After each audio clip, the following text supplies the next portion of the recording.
Վերջերս զարմանքով լսեցի, որ այսպիսի միտք, որ սովետական միությունում հայերի հանդեպ ազգային հարցով բավականին մեղմություններ էին թույլ տալիս, ինչ-ինչ հետին նպատակներով, որը անչափ զարմանալի էր։ 1960-ական թվականներին ամբողջ սովետական միությունում ազգային հարցով բավականին մեղմ էին վերաբերում։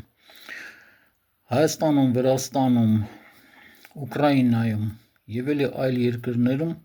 նկարվում էին ֆիլմեր, գրվում եւ տպագրվում էին գրքեր, որը դրանից առաջ պարզապես հնարավոր չէր։ Դա անում էին այն նպատակով, որպեսզի խուսափեն ավելի մեծ պայթյունից։ 1965 թվականի ապրիլի 24-ի Երևանյան մեծ ցույցը դարձավ պատճառ, որ սկսեցին կառուցել Եղեռնի զոհերին նվիրված հուշարձանը եւ հանձնվեց 1967 թվականին։ Այդ թվականներին տպագրվեցին մի քանի գրքեր հայկական հարցին նվիրված, Ջոն Կիրակոսյանի մի քանի գիրք, Հրաչիկ Սիմոնյանի հայկական հարցեր միջազգային դիվանագիտությունը, բավականին մեծ տպաքանակով,